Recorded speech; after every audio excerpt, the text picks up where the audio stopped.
Hello and welcome to this week's episode of Deja View. I'm reviews editor Jake Leary, and I am back today with contributing writer Colin Tessier. Thank you for coming back. You're our first guest to return. My pleasure. So today I thought we would do a special comic book edition in conjunction with IthACon, which is this weekend. And because we're both DC fanboys, we're going to talk about DC Rebirth, which is the latest in a long line of comic book reboots for the DC characters. So before we go into Rebirth, I want to talk a little bit about what came before, which was called the New 52, which ran for about 5 years. And I want to get your thoughts on that just to begin.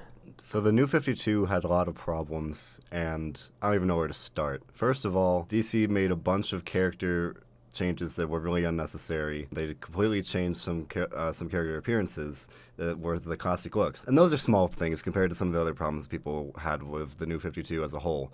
You had a real loss of optimism all throughout all the lines. Characters that have always been symbols of optimism, the Flash, Superman, those guys, they really became hopelessly dark, and their series weren't very uplifting. And that was a big problem. And there are characters that are meant to be dark, and there are characters that are meant to be more bright. And in the New 52, most of the characters were pretty dark. Another big problem with New 52 was a real lack of planning. It really seemed like there wasn't a long-term plan. It seemed like they had only a couple weeks, months planned out at a time, and it's kind of hard to have a sustained success with a reboot when you really don't have a long-term picture. They had a lack of commitment. They would start a lot of comic book lines, and then a few months later, when viewership dwindled, they would just cancel them immediately. They wouldn't give characters a chance to grow, which is how DC developed such a powerful roster of characters in the past, was by letting these characters grow, and they never gave it that chance. You think about TV shows, and you know that it takes several episodes to really develop the characters and the story. And the comic books work a very similar way. You have to have several issues to build up the interactions between the characters, their characteristics, what makes them interesting, and it's hard to have successful comic book lines when they're getting pulled just after, let's say, 8 issues. That's really not enough time. So then Rebirth comes in, and they made the announcement in January of 2016, and the first Rebirth issue came out in May of 2016. So it's now the beginning of 2017. We've had a couple of months of Rebirth, and we've gotten to see their new plan. So how is this different? How is this different from New 52? Rebirth looks to take what was good about the New 52 and what worked before the New 52 and combine them to make something new and something better and something that will help DC going forward, because a lot of people were really upset with how the New 52 changed DC, how it changed the characters, the stories, and just a lot of people feel that the New 52 had a really negative effect on the company as a whole. Rebirth looks to return the company to that feeling of optimism, those feelings of uplifting stories, of hope, and it looks to really return to its roots with a lot of the character's history, which really got wiped out by the New 52, which is another huge problem with it, just completely disregarding years upon years of history of these characters, and that's another reason why people didn't like the New 52, and with Rebirth, DC's looking to really remember the history and incorporate elements of the history, and so that it is still a present part of these comic book lines. It's more of a celebration than the New 52 was. And it's interesting to look at the New 52 and see how much darkness there was in it, and then look at the DC movies and see how much darkness there was there. So one would hope that now that the comics are moving ahead and embracing what comic books really should be and have been in the past, that maybe the movies will follow the same suit. What part of Rebirth have you invested in? Which lines and characters have you been following so far? I read pretty much every line. I find websites so I can read them online, and that makes it really easy just to follow along however I want to. Initially, I'm a huge Batman fan, so that was like the first line that I really wanted to follow. And then I got into The Flash. I even got into Aquaman, which I had never been into before. That's a shock. The Rebirth series for Aquaman's great. It's really a lot of Game of Thrones politics and stuff like that, and it's really exciting. I'm even reading Superman now, which is crazy for me because I usually hate Superman, but they're doing something really interesting with the character, and Superman is so connected to this Rebirth mystery, and they're incorporating the New 52 as a whole into the Rebirth and what caused Rebirth, and it's just a very fascinating storyline to follow. Which one of those is a standout to you? I'm going to say All-Star Batman. It's written by Scott Snyder, who was he wrote Batman for the New 52, and his Batman was probably one of the more popular New 52 lines, one of the more successful ones, because it really stayed true to most of Batman's better characteristics, what people liked about him. And then All-Star Batman, it's interesting because it doesn't really take place in the rest of the Rebirth universe. It's kind of its own story. So it focuses on those characters themselves and doesn't worry about being connected to Rebirth or anything. It's just trying to tell a story. And they finished the first arc, and now they're moving on to the second one. And it's a very well-written product. The art's always great. And they're longer issues, so at the end of every issue, they have a secondary story, which is fun to follow, too. Yeah, I've picked up a few of those, and it's interesting to read and see the comparison between the Scott Snyder of New 52 and the Scott Snyder of Rebirth, where in New 52 it was the best of dark Batman, and you had new villains like the Court of Owls and a very gruesome Joker. But you read some of All-Star Batman, and it's almost this campy romp through the Batman universe, and he's throwing villains, every which way, but it feels like a fun Batman story, which isn't something we get to see very often, especially now in the era of dark superheroes. So that's something that's really enjoyable to watch. But by the same token, if you want something more in continuity, you can read the core Batman comics. And within those core Batman comics is a mystery that they've been seeding out throughout all of Rebirth. And I want to talk a little bit about that, because that is one of the most fascinating parts of Rebirth to me, is the Watchmen element. And if you could set that up a little bit for our listeners. So Watchmen is probably one of, if not the most popular and successful graphic novels of all time. Like, people always point to that one as the defining graphic novel. And it just changed the comic book industry back in the 80s. Alan Moore wrote it. He also wrote Batman the Killing Joke. He's a really just... It's a lot like Logan. It's a superhero story without superheroes, and it doesn't get lost in all the semantics and things like that. After its publishment, the DC didn't really do a lot with Watchmen. They kind of left it to just on its own. And so now with Rebirth, in the first Rebirth issue, they had Batman pulling the comedian's button out of the wall of the Batcave, and you just knew that's a sign of something huge to come. And many of the lines have been slowly hinting at this, and I know a lot of people are, I'll say, it's a controversial topic. It's a controversial whether or not the DC has the right to use Watchmen. Granted, of course, they have the legal right, but it's really more of a question of ethics, because Watchmen has never been part of the main superhero universe. It's always been its own thing, and now we're crossing over, and next month there's a Batman and Flash crossover where they're really going to start to delve into it, and it looks like we're starting to kind of get on the road to really maybe not the climax, but really the first direct conflict between the Justice League superheroes and those characters and the Watchmen. And I mean, I'm excited. It's definitely a slow burn. If they kind of rushed it and did the big battle a couple months in, I would have been pretty upset with it. But they've been very good at just slowly tossing in some hints and building up the story, and I think it's going to pay off. I agree, and it catches me off guard in a way, because if somebody were to tell me they're bringing Watchmen together with the Justice League and the DC core characters, I would balk at that. But the way they've set up this mystery, it seems, like you said, it seems very well thought out. And I can really appreciate that, because Watchmen is this touchstone, and DC tried to go back to that well a few years ago with Before Watchmen, which one or two lines in there were successful, but for the most part, they just didn't jive with people. So to see them go and incorporate these universes in a way that feels earned is really appreciated to the fans, I think. There are still some people who are completely against it. I'm sure Alan Moore himself is not a huge fan of this, because he has a really toxic history with DC and with a lot of people, but that's just his personality. We were talking about Watchmen, one of the most important out-of-continuity comics of all time. And I think that's a nice segue into our next segment, where we're going to talk a little bit about comic book reboots and a little bit about continuity as a whole. Let's all go to the lobby. Let's all go to the lobby. Let's all go to the lobby to get ourselves a treat. All right, welcome back. Now we're going to take a step back from Rebirth and talk about comic book reboots as a whole. And as I often like to do, I want to start with a little bit of history. So we're probably going to focus more on the DC side of things, given both our backgrounds. But Colin, could you give us a little bit of a history of comic book reboots? I would say the first major reboot was Crisis on Infinite Earths, which was published in 1985. I got the collection, all of the issues of the arc recently, and I've been reading through it. And as a story, it's great, but you look at the aftermath, and it's upsetting because what DC did with that was effective. But ever since then, DC, Marvel, both of them, they keep going back to, oh, it's time to just scrap everything and reboot everything, and who cares about continuity? Let's just, reboot the characters so that we can get some new fans in. And I don't think that that's an effective way of going about it. But reboots as a whole, they're usually meant to just clarify some of the continuity.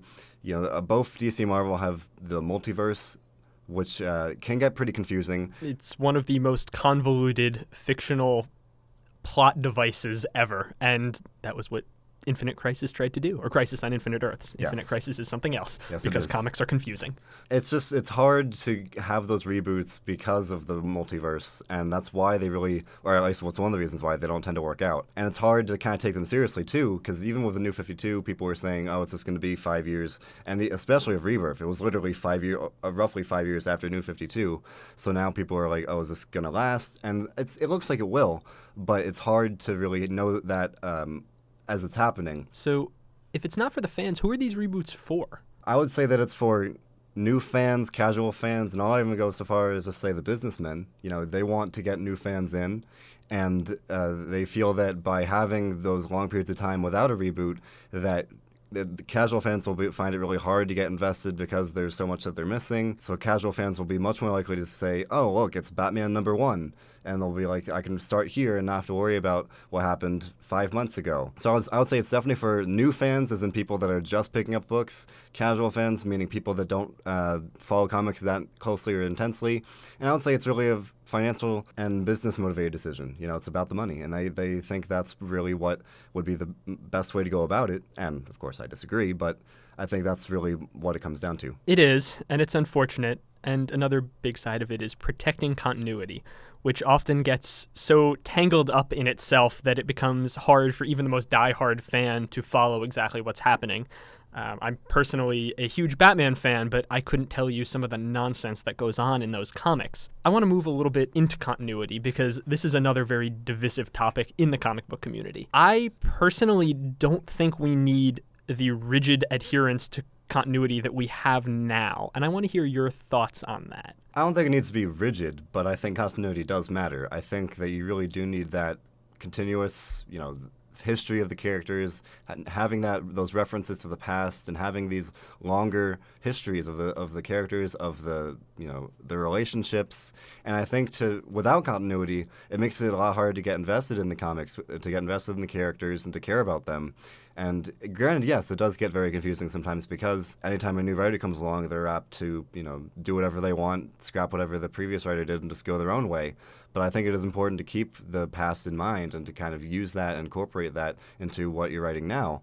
And so I think the continuity is important, but to really connect it all together. I don't entirely disagree, but what I see is the freedom that you get when you move away from continuity. History is important, especially for comics, but when you step outside of this continuous plot and you do something different, you can create something really special.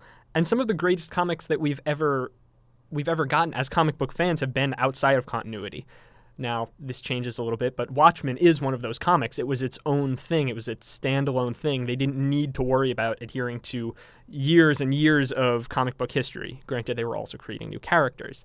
But Dark Knight Returns, too, it plays off of Batman history, but it isn't rooted in continuity. You don't need to read anything before Dark Knight Returns to appreciate it. You can just read it and appreciate it as something that has literary merit, dare I say. And so I want comic book creators to have a little bit more freedom to be able to step outside of the bounds of continuity a little bit. I think it's another one of those things where it just there needs to be some balance. It's great to have that ability to break away from the continuity, and I would definitely agree that we get mired down in it. It gets really confusing, especially when you throw in all the reboots. Who knows what's real anymore? It's really hard to keep track of. And I just think that there should be some appreciation and incorporation of the history while also feeling free to not necessarily be so strict with it and to do your own thing with the character. Right now, it feels like there's kind of two different worlds. There's the in-continuity comics, and then there are storylines that aren't in continuity. And I think that's an okay system for now, but I think in the future, it'd be cool to see a bit more, combination of the two, so that you have some, maybe not necessarily not in continuity, but stories that you might not necessarily expect, but that do work in continuity themselves. That's true, and I think some of the issue now with non-continuity comics are they get the short shrift a little bit. And I want to talk a little bit about the comics outside of DC and Marvel, because we're big superhero people, but there are other comics out there.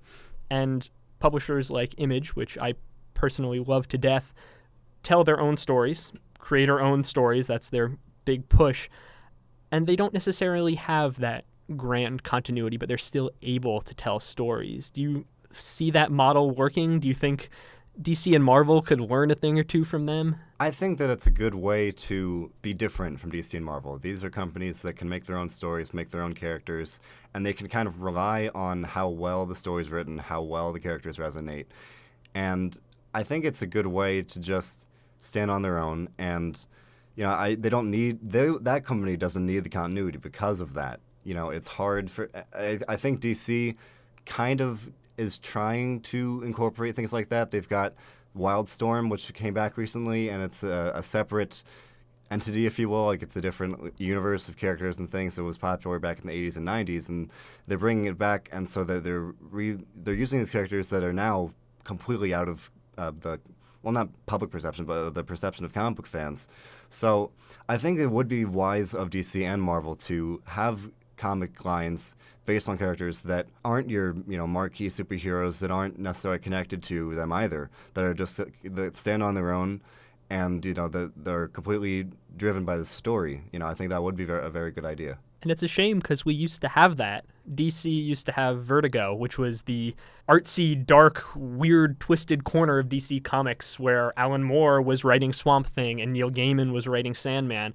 And they were that perfect middle ground where Batman and Superman appear in issues of Sandman, but they're dependent on the quality of the story more than the sometimes convoluted history of the comics, and that's why they're remembered so fondly. That's why Alan Moore is considered a literary giant for working on comics, because he elevated the genre and because he told the story that he wanted to tell, which is something I want to see far more often. And I think the independents do it excellently. DC does it fairly well, and I think that's one of the things that Marvel is really lacking. And I completely admit to my bias here, but I think they could learn a thing or two from them. And I know you're a big fan of the Vision comic written by Tom King that came out last year, and that was a great example of that, where it isn't tied to continuity, but it does play off history, and I hope they go more in that direction. That's a very good example. Vision is a notable Marvel character, and Tom King, who's actually now the writer of Batman. Yeah. Tom King wrote that story, and it was 12 issues, and it's start to finish, and that's it. He didn't feel need. He knew that he wasn't going to do more. He knew that he wanted to tell that story as it was, and that's the end of it. And I think that'd be a much better model, at least occasionally, to follow with comics. Just to have stories they want to tell, and even if you were just to take that principle and use it in every story arc, where you have this story and you don't necessarily worry about the history, the convoluted continuity, those kinds of things. Just having that objective to tell the story, to meet that theme or whatever it is, I think that'd be a much better way to go about it. And you can kind of see some similarities in Tom King's writing of Batman now, because there's been a general story for most of the line, and it's taken some turns, but it's still a very good way of just telling the way that he wants to tell Batman's story. All right, so that's going to be our show for this week. But before I sign off, I wanted to give you, Colin, a little bit of a chance to plug Ithacon, which is coming up this weekend, and to plug the new Ithaca Comic Book Club, the Ithaca College Comic Book Club, which you are the president of. So I'll give you a chance to plug. Ithacon starts on this Saturday, the 25th, and continues into Sunday, the 26th. Jim Shooter is probably the headline of the event. He is a former Marvel editor-in-chief. He's speaking Saturday at noon, and I'm really looking forward to that. And other than that, there are a bunch of fun workshops that you can go to. I know I'm interested in the comic book making workshop on Sunday, which will be using Adobe and programs like that to make webcomics, which I find very cool. And it's IthCon 42, so this is a really long-running event, and it's very exciting. The club's advisor, Professor Kittredge, is basically running the event, and so the club is helping her with it. I know I'm signed up to help with registration on Sunday, and I know that several other members are helping out in a variety of ways to help get the event running smoothly.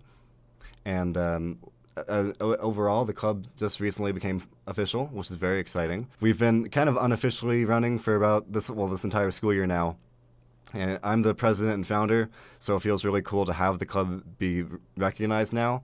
And I'm looking forward to the future and, really making this club even more special. And basically, just anyone that's interested in anything comic book related, whether that's comic books or the TV shows and movies that are comic book based, you're welcome to come and discuss them. We kind of function like a normal book club where we read one line that we vote on, and we read one issue per week. All right. Well, thank you. I really wanted to give you the opportunity to share a little bit about the club. And that's going to be it for this week. Thank you for listening. For Deja View, I'm Jake Leary.